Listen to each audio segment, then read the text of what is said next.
मंडळी, अध्यात्मामुळे जीवनाला उद्देश आणि अर्थ मिळतो, मानसिक आरोग्य सुधारतं आणि अहंकार कमी होण्यास मदत होते. अध्यात्म हे आत्मज्ञान, आंतरिक क्षमता आणि सकारात्मक दृष्टिकोन वाढवतं, ज्यामुळे व्यक्तीला भौतिक सुखापलीकडे जाऊन चिरंतन आनंद मिळवता येतो आणि यामुळे मनुष्याला समाजात आणि जीवनात नैतिकता, सदाचारता आणि माणुसकी वाढवण्यात मदत होते. आजकाल जेवढं आहे तेवढ्यामध्ये समाधानी मानणारी पिढी तर राहिली नाही, पण अफाट संपत्तीच्या शाखेखाली आजकालची तरुण पिढी आनंदाचे क्षण जगणं मात्र विसरून चालली. त्यामुळे मंडळी, आयुष्याच्या शर्यतीत धावताना अधूनमधून का होईना आपण पाठीमागे वळून पाहिलं पाहिजे, म्हणजे आपण कसे आणि कोणत्या परिस्थितीत इथपर्यंत आलोत ना, याची जाणीव आपल्याला राहते. त्यामुळे मंडळी, कधीही संसाराचा जास्तच लोड आला डोक्यावरती ना, कधी कधी आपण अध्यात्माकडे पण वळायचं असतं. कारण कसं आहे ना, बघा आता आपण जर चिंतेत राहिलो ना तर आपण स्वतः जळू, आपण आनंदात राहिलो तर दुनिया जळण. शेवटी स्वतःचं व्यक्तिमत्व असणं महत्वाचं असतं. कसं आहे ना, जान आहे तो जहान आहे, नाही का? तर आपल्याला आपला संसाराचा गाडा ओढून आपल्याला अध्यात्म पण पाहायचं असतं. नमस्कार मंडळी, मी छाया. आपलं सर्वांचं आपल्या आणखीन एका नवीन व्हिडिओमध्ये अगदी मनापासून स्वागत करते. तर आणखीन एका नवीन दिवसाची मस्त अशी सकाळ सकाळ सुरुवात झालेली आहे. व्हिडिओला पण मी सकाळी सुरुवात केली. तर सकाळ सकाळचं ऊन असं डोळा चमकत आहे ना. तर घरातलं थोडंफार काम आवरलंय आता रोजचं, आणि त्यानंतर आता फौजी साहेबांनी मी निघलोत बाजारामध्ये, कारण गावाकडल्या बायका येऊ राहिलेत ना आज जपासाठी संध्याकाळी. फौजी साहेब आणि राजूच्या घरी मुलं गेलेत कॉलेजला. आता फौजी साहेब, मी आणि राजू, आम्हाला तिघांनाच आवरायचं सगळं. आणि गुलाबजाम आता मला फौजी साहेब करू लागत आहे ना. आता फौजी साहेबांनी मी गुलाबजाम करतो, खवा घेऊन येतो पहिला. म्हणजे सगळ्यात आधी गुलाबजाम झाले ना मग ते छान भिजल्या जातील, त्यानंतर मग पनीरची भाजी वगैरे. तर असं दिवसभर काम चालू आहे आमचं. अजून रांगोळी पण काढायची, तर मोठी रांगोळी काढायची होती ना, म्हणलं जरा निवांतच काढन, त्यामुळं घरातलं काम आवरून घेतलं आधी. तर चला आता पहिलं बाजारातून जाऊन येतो. चलो.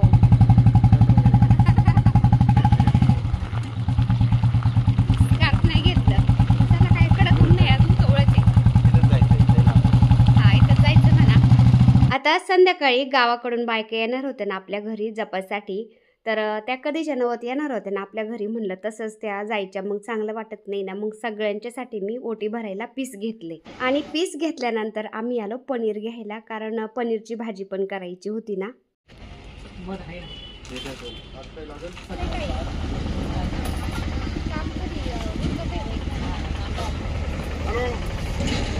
आणि पनीर घेतल्यानंतर मी आले भाजीवाल्या ताईंकडे भाजी घ्यायला. टोमॅटो आणि अद्रक घ्यायचं होतं मला, कारण पनीरच्या भाजीसाठी ग्रेव्ही बनवायची होती मला. आता बाजारातून आलो आणि लगेच लागलो आम्ही गुलाबजाम करायला, कारण सगळ्यात आधी गुलाबजाम केले ना ते छान असे भिजतील, त्यामुळं म्हटलं गुलाबजाम सगळ्यात आधी करावं आणि त्यानंतर मग बाकीच्या स्वयंपाकाला लागावा. तर एकदम असा गोळाच होता त्याचा, मी खिसणीने असा खिसून घेतलाय. हे पहा, असा एकदम मोकळा मोकळा करून घेतलाय, म्हणजे त्याच्या गिठळ्या वगैरे राहणार नाही. आणि गुलाबजाम करायला आपण शक्यतो मैदाच घेतो, पण आपण गव्हाचं पीठ पण घेऊ शकतो बरं का. तर मी कधी गुलाबजाम करायचे म्हणलं ना गव्हाचं पीठ पण घेत असते, तर कधी मैदा पण घेत असते. माझ्याकडे सध्या मैदा होता थोडासा उरलेला, तर तोच मैदा घेतला मी. तर इथं प्रमाण कसं घेतलंय मी, 1 किलो खवा आहे ना, 1 किलो खव्यासाठी पाव किलो म्हणजे पावशेर मैदा घेतलाय फक्त. आणि पोहे खायचा चमचा असतो ना, तर त्याचे 2-4 चमचे बारीक रवा घेतलाय. तर रव्याने गुलाबजाम छान असे फुलल्या जातात आणि एकदम खुसखुशीत मस्त होतात. आता रवा घातल्यानंतर पोहे खायचा चमचा असतो ना, तर तो चमचा मी अर्धा चमचाभर खाण्याचा सोडा घातलाय, म्हणजे गुलाबजाम आपले मस्त असे फुलल्या जातात आणि पाकामध्ये टाकल्यानंतर ते अजिबात निबर राहत नाही. आणि मिक्सरला मी विलायची फिरून घेतली होती, थोडी साखर घालून, म्हणजे पावडर करून घेतली. तर मी गुलाबजामच्या जे सारण आहे ना, पीठ आहे, त्याच्यामध्ये पण विलायची घालत असते, आणि पाक बनवला ना गुलाबजामसाठी त्याच्यामध्ये पण मी थोडीशी विलायची घालत असते, म्हणजे फ्लेवर छान येतो, नाही का. आता हे सगळं मिक्स करायचं आणि थोडं थोडं पाणी घालत आपल्याला एकदम असा घट्ट पण नाही जास्त करायचं, जास्त पातळ पण नाही करायचं, मिडियमच आपल्याला पीठ मळून घ्यायचंय. म्हणजे जसं चपातीला आपण पीठ मळतो ना, अगदी तसंच मळून घ्यायचंय. तर पीठ मळून घ्यायचं, मस्त छोटे छोटे गोळे करायचे आणि तुपामध्ये म्हणा तेलामध्ये म्हणा ते तळून घ्यायचे मंद आचेवरती, म्हणजे मीडियम आचेवरती, जास्त मंद पण नाही, नाहीतर मग ते फुटत येत. तर ह्या प्रमाणामध्ये आपण जर गुलाबजाम केले ना, 5च मिनिटात आपल्याला ते पाकामध्ये घातल्यानंतर गुलाबजाम खायला तयार होतात. तर आधी दाखवलं तेव्हा मी पावशेर मैदा घेतला होता आणि आता पीठ मळताना मला थोडासा मैदा लागला, तर मी घेतला होता मैदा. तर आपण थोडं कमी अर्धा किलो मैदा घेतला इथं. तर तुम्ही 1 किलो खव्यासाठी अर्धा किलो मैदा घेऊ शकता किंवा मैद्याऐवजी तुम्ही गव्हाचं पीठ पण घेऊ शकता. एकदम परफेक्ट प्रमाण होतं आणि एकदम छान गुलाबजाम होतात बरं का. आणि गुलाबजाम तळून झाल्यानंतर मी पाकात घातले ना, तर 5च मिनिटामध्ये गुलाबजाम खायला तयार झालते बरं का. तर पीठ मळलं मी गुलाबजामचं. फौजी साहेब ते मस्त असे छोटे-छोटे गोळे करत होते त्या पिठाचे गुलाबजाम. तोपर्यंत मी ग्रेव्ही बनायला म्हणजे ग्रेव्ही करायला कांदा परतायला घातला होता पातेल्यामध्ये. बरीच ग्रेव्ही बनवायची होती ना आणि कांदा परततोय तोपर्यंत मी टोमॅटो कापून घेते म्हणलं, कारण कांदा थोडा परतत आला की त्याच्यामध्ये आपल्याला टोमॅटो पण घालायचं असतं. तर हे कांदा मस्त असा सॉफ्ट झाला होता आता. कढईमध्ये एवढा मोठा कांदा मायला नसताना त्यामुळं मी आता पातेल्यातच परतायला घातला होता. तर ग्रेव्ही बनवायची होती ना, ग्रेव्हीसाठी मी 4-5 किलो कांदे घेतले होते आणि 4-5 किलो कांद्यासाठी मी 2 किलो टोमॅटो घेतले होते. टोमॅटो आपण कमी जास्त पण करू शकतो. म्हणजे 1 किलो कांद्यासाठी आपण अर्धा किलो पण टोमॅटो वापरू शकतो किंवा पावशेर पण वापरू शकतो. तर माझं इथं ग्रेव्ही बनायचं काम चालू आहे पनीरच्या भाजीसाठी आणि फौजी साहेबांचं काय काम चालू आहे पुढं दाखवते मी तुम्हाला आता. चला. हे पहा, फौजी साहेबांचं गुलाबजाम वळायचं काम चालू आहे. गुलाबजामचे ते गोळे गोळे बनवतात. मोबाईल वगैरे पाहून बरं का, मोबाईल लावलेला आहे. हे पहा, कानात हेडफोन घातलेत, मोबाईल लावलेला आहे. पिक्चर पाहता पाहता गुलाबजाम वळायचं काम चालू आहे. आणि राजू काय करतोय ते पण दाखवते मी तुम्हाला आता. लाईट गेलेली आहे. हे पहा, वरती बरं का तो जिन्याव.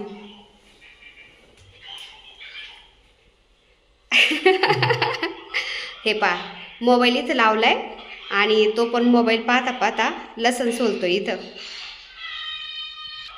तो इथं जिन्यावरच बसत असतो. खिडकी उघडून देतो आणि इथं बसतो, लसण सोलतोय आपल्या पनीरच्या ग्रेव्हीसाठी आणि मोबाईल लावलेला आहे समोर. तर असे मोबाईल पाहून पाहून यांचे कामं चालू आहेत. सगळ्यांनी मोबाईल लावलेत आणि काम करतात. तेवढी मीच बिन मोबाईलची काम करत असते, कारण माझं सगळं लक्ष कामात असतं. तर चला आता ग्रेव्ही बनवायला ठेवली मी. कांदा परततोय तोपर्यंत आता दुसऱ्या गॅसवरती मी गुलाबजामसाठी पाक बनवायला ठेवते.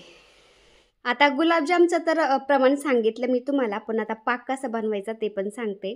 तर आपण खवा 1 किलो घेतला होता, त्याच्यामध्ये थोडं कमी अर्धा किलो मैदा घातला होता. म्हणजे राऊंड फिगर आपण अर्धा किलोच मैदा धरू, तर सगळं झालं 1.5 किलो. तर 1.5 किलोच्या गुलाबजामसाठी मी 1.5 किलो साखर घेतली आणि अर्धा लिटर पाणी घातलं त्याच्यामध्ये आणि पाक करायला ठेवलं दुसऱ्या गॅसवरती. आणि आपला कांदा पण मस्त असा सॉफ्ट झाला आहे, थोडा थोडा ब्राऊन पण व्हायला लागला आहे. आता ह्या स्टेजवर आपल्याला टोमॅटो पण घालायचे, त्याच्यामध्ये थोडंसं मीठ घालून ते परतत राहायचं आहे. टोमॅटोने काय होतं, ग्रेव्ही छान अशी घट्ट झाल्या जाती आणि त्याच्यामध्ये आपण मीठ घातलंय ना, मिठाने टोमॅटो पटकन सॉफ्ट होतं. तर अर्धा 1 चमचा आपण मीठ घालायचं त्याच्यामध्ये. आणि तुम्ही बघू शकता मीठ घातल्यानंतर 5च मिनिटामध्ये हे सगळं असं एकजीव झालंय. टोमॅटो पण छान सॉफ्ट झालेत. आता ग्रेव्ही बनवताना आपल्या त्याच्यामध्ये अद्रक, लसूण पण घालायचं आहे. तर थोडंसं अद्रक कापून घेते. आणि एकीकडे आपला पाक पण तयार झाला होता. आता पाक उतरून ठेवते, कारण गरम पाकामध्ये आपल्याला गुलाबजाम नसतेत घालायचे. गरम पाकामध्ये गुलाबजाम घातले ना, ते फुटले जातात आणि एकदम गाळ होतो. तर पाक उतरून ठेवला. त्यानंतर हे फौजी साहेबांनी मस्त गुलाबजामचे असे गोळे गोळे तयार केलेत, ते मी तळून घेते आता. आणि ग्रेव्हीचं पण सारण तयार झालेलं होतं. याच्यामध्ये आता आपल्याला लसण, अद्रक आणि काजू घालायचे होते. काजूने काय होतं, ग्रेव्हीला छान अशी बाइंडिंग आल्या जाती आणि टेस्ट पण छान लागती. आणि हे सगळं याच्यामध्ये घालून थोडंसं मिक्स करून घेते आणि थंड व्हायला पातेलं खाली उतरून ठेवून देते.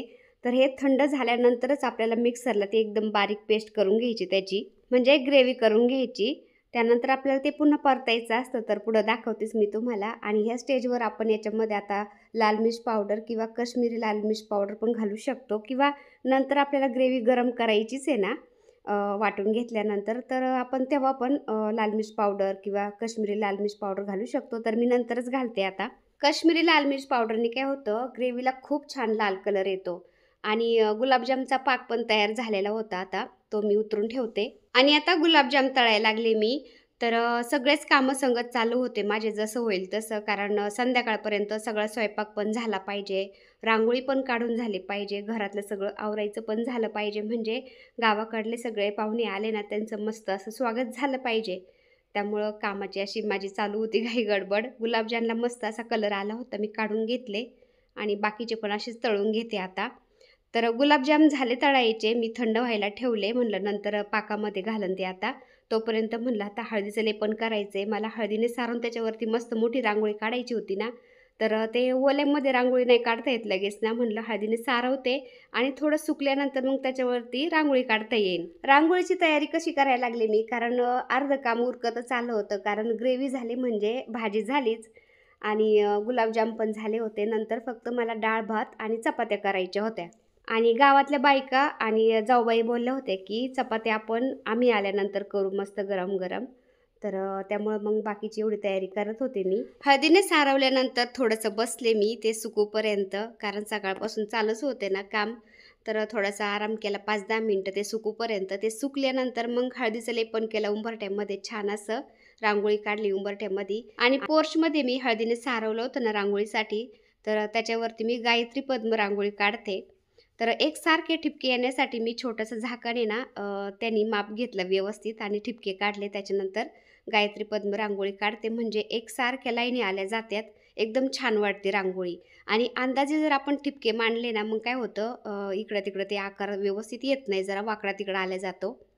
आणि तुळशीजवळ पण अशी रांगोळी काढून मी जरा मस्त सुशोभित करत होते. अतिथी देवो भव ना, त्यामुळं मग आता अतिथींचं छान असं स्वागत करायचं होतं मला. आणि गायत्री पद्म रांगोळी काढली ना मी दारामध्ये, किती छान दिसते तुम्ही बघू शकता. तर मला असं काही रांगोळी काढायचं म्हणलं ना, पहिलं मला ते गायत्री पद्म रांगोळीच आवडती. बाकीच्या डिझाईन काढण्यापेक्षा मला ते आवडतं. हळदीने सारवलेल्या याच्यावरती गायत्री पद्म रांगोळी ना एवढी उठून दिसते की बास. संध्याकाळचा प्रदोष काळ झाला होता, तुळशीला दिवा लावला मी. त्यानंतर शमीच्या झाडाजवळ पण दिवा लावला. दक्षिण दिशेला मी शमीचं झाड ठेवलेलं आहे, कारण शमीच्या झाडासाठी दक्षिण दिशा ही खूप शुभ मानली जाते. तर तिथं पण दिवा लावला, धूप लावली बाहेर. आणि खाली इथं कुबेराचं झाड आहे, म्हणजे क्रासूला आणि जेड प्लांट आहे का कुंडीमध्ये ना, तर तिथं पण दिवा लावला. आणि आपली गायत्री पद्म रांगोळी ना, तिथं पण एक दिवा लावला. इतकं छान वाटतं ना लाल पिवळ्या रांगोळीचं कलर कॉम्बिनेशन ताईंनो. तर मी हमेशा का म्हणत असते, दिवाळीची वाट पाहतच नाही आम्ही. रोज सकाळ संध्याकाळ आम्ही दिवाळीसारखं असं छान सजवीत असतो घर. सकाळ संध्याकाळ दिवे लावतो, धूप दीप दाखवतो. इतकं छान वाटतं ना, दिवाळीसारखंच वाटतं. आणि आता तर दिवाळीसाठी आपण लायटिंग पण लावलेली आहे, तोरण पण लावलेलं आहे. एवढं भारी वाटत होतं ना. तर हे तोरण लावलेलं, लायटिंग लावलेली, हा व्हिडिओ तुम्ही तुमच्याशी शेअर केलाच. पण आज हा जपाचा व्हिडिओ, म्हणजे गावाकडून बायका आल्या होत्या ना आपल्या घरी नामस्मरण करायला, तर तो व्हिडिओ शेअर करते मी. कसं आहे ना, बऱ्याच वेळा आपण ऐकलं असेल की एक काठी आपण तोडली की ती पटकन तुटल्या जाती, आणि 9-10 काठ्या एकत्र जर घेतल्या आणि त्याचा बंच करून जर तो तोडण्याचा प्रयत्न केला तर त्या काठ्या तुटतील का, तर अजिबात तुटत नाही. सामूहिक मंत्र उच्चारण्याचं पण तसंच आहे. आपल्या घरामध्ये सामूहिक मंत्र उच्चारण जर झालं ना, आपल्या घराच्या अवतली भोवतली पॉझिटिव्ह लहरींचं एक कुंपण तयार होतं. आणि आपल्या घराच्या अवतली भोवतली घरामध्ये एकदम पॉझिटिव्ह वातावरण राहतं. आणि जे काही नकारात्मक असेल ना, नकारात्मक ऊर्जा ती बाहेर निघून जाते. आपल्या घरामध्ये सामूहिक मंत्र उच्चारण झालं ना, आपल्या जीवनामध्ये सकारात्मक ऊर्जा निर्माण होते आणि मानसिक शांती मिळते. मंत्राचं पठण केल्याने मन शांत होतं, नकारात्मकता दूर होते आणि आध्यात्मिक उन्नती होती. आणि जपाची माळ जर वापरून आपण मंत्रपठण केलं ना, तर जपाची संख्या पूर्ण व्हायला मदत होती आणि त्याचं फळ आपल्याला मिळतं, ज्यामुळे घरातील वातावरण प्रसन्न राहतं. आणि अजून एक महत्त्वाचं म्हणजे, खूप वर्षापासून जपलेली माळ आहे ना, ही फक्त एक वस्तू नसते, तर ती आध्यात्मिक साधना असते. भक्ती आणि आध्यात्मिक ऊर्जेचं प्रतीक असतं. वर्षानुवर्ष माळ जपल्याने मनाला शांती, एकाग्रता आणि तणावमुक्ती मिळते. ही माळ त्या व्यक्तीची श्रद्धा आणि भक्तीच्या प्रवासाची साक्ष असते, ज्यामुळे एक भावनिक आणि आध्यात्मिक बंधन निर्माण होतं. तर हे जपासाठी मी गावाकडून बायका बोलवल्यात ना, त्यांच्यामध्ये एक बबन मामा म्हणून आहेत, जवळचेच आहेत, आमच्या नात्यातले पण येतं. मी त्यांना बबन मामाच म्हणते आणि ते पण मला भाचीच म्हणतात. त्यांची जपमाळ एवढी जुनी झालेली आहे ना, जेवढी जपमाळ जुनी असते तेवढी ती पवित्र झालेली असते. तर त्यांच्या जपमाळीने आपल्या घरामध्ये जर मंत्र उच्चारण झाले ना, आपल्या घरादाराचं वातावरण एकदम पॉझिटिव्ह आणि प्रसन्न होऊन जातं. त्यामुळे मी हे सगळ्यांना बोलवलं होतं आज.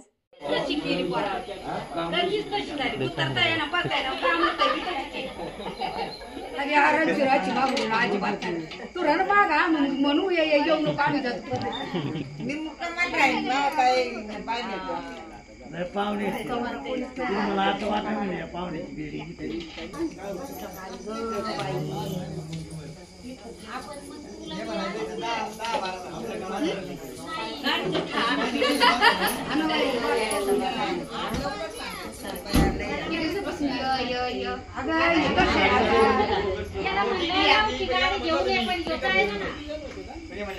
अगं काय टाकी बसाय त्याला काय तिकून एक टाकलं.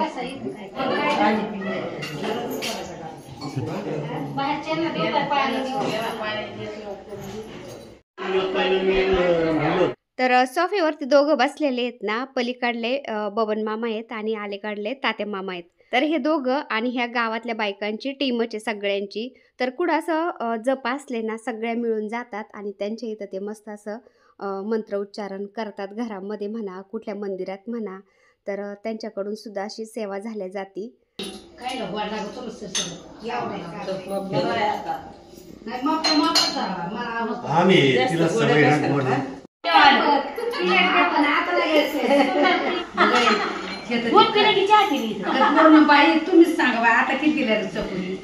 तर आता बोलत होते ना, तर ती बिजला मावशी आहे माझ्या आईची मैत्रीण.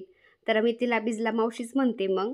तर एवढा हसरा स्वभाव आहे ना तिचा, ती सगळ्यांना हसवती आणि हसून खेळून राहती. तर सगळे आल्यानंतर मी सगळ्यांना एकदा पाणी दिलं, चहा केला. जाऊबाईंनी सगळ्यांना चहा दिला. माझ्या मोठ्या जाऊबाई पण असतात बरं का ह्या टीममध्ये, जप मंडळीमध्ये. तर मोठ्या जाऊबाई, त्यानंतर माझ्या मावस सासूबाई पण ह्यात, त्यानंतर माझ्या आईची गुरुबहीण म्हणजे माझी मावशी, असे बऱ्याच नात्यातल्या बायका होत्या. तर चहा घेतल्यानंतर त्या लागल्या जपाला आणि मग मी, मोठी जाऊबाई आणि माझी भाची चपात्या करत होतो आम्ही.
तर त्या दिवशी आपण भजनाचा कार्यक्रम ठेवला होता कोजागिरी पौर्णिमेच्या दिवशी. पाठीमागच्या वर्षी पण आपण कोजागिरी पौर्णिमेच्या दिवशीच भजन ठेवलं होतं आणि ह्या वर्षी आपण जपाचा पण कार्यक्रम ठेवला. तर दरवर्षी आपण असं 1-2 असे आध्यात्मिक कार्यक्रम ठेवले ना, घरामध्ये पॉझिटिव्हिटी राहते आणि घराचं वातावरण प्रसन्न राहतं आणि आपल्यालाही छान वाटतं. अतिथी देवो भव म्हणतात ना, तर अतिथी येतात पण आपल्याला भरभरून आशीर्वाद पण देऊन जातात. तर असा कार्यक्रम जर ठेवला ना, मुलांना पण खूप छान वाटतं, ते शिकतात पण आणि त्यांच्यावर पण छान संस्कार झाले जातात. तर एवढा छान कार्यक्रम झाला ना ताईंनो, खूप खूप भारी वाटलं. आणि जपाचा कार्यक्रम झाला, बायकांनी थोडे मस्त गाणे पण म्हणले. त्यानंतर टेरेसवरती जेवण ठेवलं होतं. ते आपण कोजागिरी पौर्णिमेच्या दिवशी भजन घातलं होतं ना, तर भजनी मंडळांचं पण आपण टेरेसवरती जेवण ठेवलं होतं आणि आज पण टेरेसवरतीच होतं. कारण हॉलमध्ये कसं जागा थोडी छोटी पडती ना, सगळ्यांना संगच असं जेवायला बसायला नाही जमत. पण टेरेसवरती आता छान झालंय आपलं ना, तर टेरेसवरती मग असं सगळ्यांना संगच मस्त पंक्तीमध्ये जेवायला बसता येतं. तर फौजी साहेबांनी, मोठ्या जाऊबाईंनी, भाचीबाईंनी, मुलांनी सगळ्यांनी मस्त सगळ्यांना असं जेवायला वाढलं आणि एकदम छान कार्यक्रम झाला.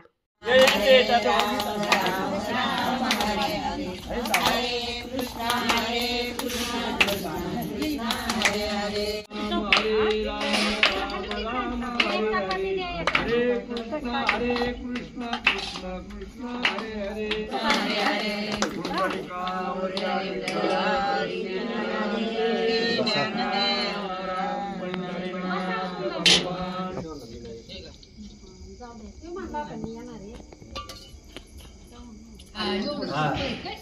तुम्हाला घालला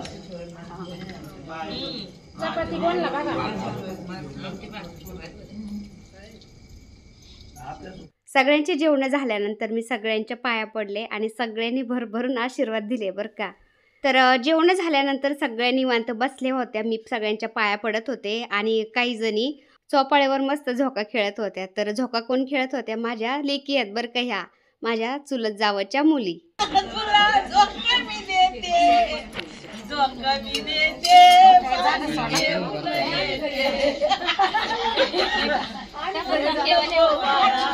अरे मी पाण्याला जाते अरे मी पाण्याला जाते पाणी घेऊन येते पाणी घेऊन येते लोण्याचा गोळा तुला खायला देते लोण्याचा गोळा तुला खायला देते खायला देते पाणी घेऊन येते.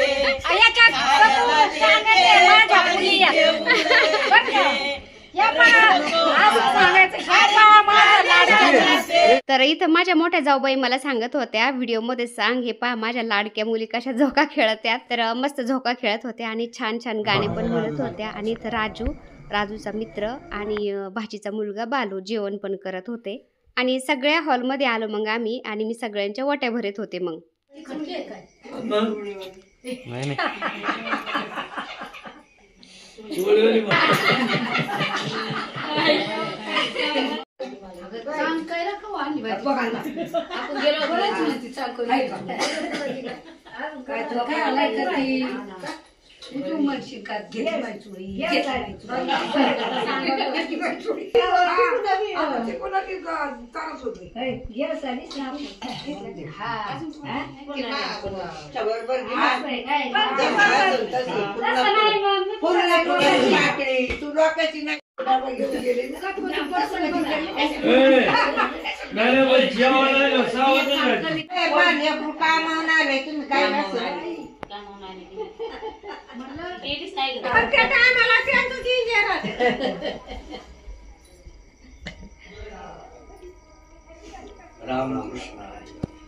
आणि इथं सगळ्यांच्या वट्या भरून झाल्या. टोपी पंचे घातले फौजी साहेबांनी, बवन मामाला त्यांना.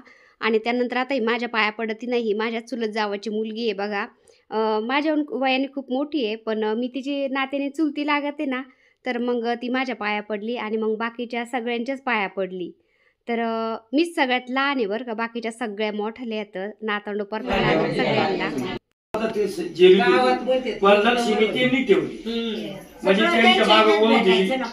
आणि बबन मामा फौजी साहेबांची भरभरून तारीफ करत होते, कारण फौजी साहेबांचे आजोबा पणजोबा होते ना, त्यांच्या काळामध्ये एवढा ऊत आलेला होता त्यांच्या घरी की बस, म्हणजे काही मिळत नव्हतं असं काहीच नव्हतं. त्यांच्या घरी सगळं मिळायचं. किराणा दुकानं होते, गिरणी होत्या, त्यानंतर कपड्याची दुकानं, बांगड्यांची दुकानं. त्यांच्या घरी सालानी माणसं असायचे कामाला. एवढं चांगलं होतं त्यांच्या घरी. पण फौजी साहेबांचे वडील आणि फौजी साहेबांचे चुलते, त्यांच्या काळामध्ये सगळं गेलं, काहीच नव्हतं राहिलं, फक्त थोड्याफार जमिनी राहिल्या होत्या. पूर्वजांची म्हणजे फौजी साहेबांच्या वडिलांची जी जमीन आहे ना, जेवढी म्हणजे आमच्या वाट्याला आली ना तेवढी तशीच आहे. माझे मोठे भाई करतात गावाला ती, कारण आम्ही केडगावला असतो ना मुलांच्या शिक्षणामुळं, मग मोठे भाईच करतात ती जमीन. आम्हाला काय करायला जमत नाही, तर तेवढी जमीन आली फक्त आम्हाला पूर्वजांची. बाकी पूर्वजांचं आमच्याकडं काहीच नाही. जे केलं ते आम्ही स्वतःच्या याच्यावरच केलेलं आहे ना. त्यामुळं बबन मामा म्हणत होते पूर्वजांनी घातलं, पण तुम्ही एकदम स्टेबल आणलंय सगळं व्यवस्थित. आता माझं लग्न झालं त्यावेळेस आम्ही पत्र्याच्या घरात राहत होतो बरं का. पण आता देवाच्या कृपेने, आमच्या मेहनतीने, थोरा मोठ्यांच्या आशीर्वादाने एकदम व्यवस्थित झालंय. आणि आता तर तुमच्या सपोर्टमुळं आपलं यूट्यूब चॅनल पण छान चालतं. आणि फुल ना फुलाची पाकळी का होईना आपल्या संसाराला माझा पण हातभार लागतोय. आणि आजकाल खरंच ताईंनो, एकट्याच्या जीवावर घर चालवणं म्हणजे खूप अवघड झालंय, कारण महागाई एवढी झाली ना की बस. तर मग सगळे निघले होते आणि गाडीमध्ये खूपच दाटी झाली होती, जागाच नव्हती बसायला. मग फौजी साहेब पण 4-5 बायकांना गाडीमध्ये घेऊन सोडायला गेले होते भोऱ्याला. आणि फौजी साहेब त्यांना सोडून आल्यानंतर मग आम्ही जेवण केलं आणि आराम केला. तर आजचा हा व्हिडिओ कसा वाटला कमेंट करून नक्की सांगा ताईंनो. चॅनलवर नवीन असाल तर प्लीज आपल्या चॅनलला सबस्क्राईब पण करा. चला तर भेटूया पुन्हा अशाच एका छानशा व्हिडिओ बरोबर. तोपर्यंत बाय. व्हिडिओ पूर्ण पाहिला त्यासाठी मनापासून आभारी आहे सर्वांची. सर्वांना श्री स्वामी समर्थ.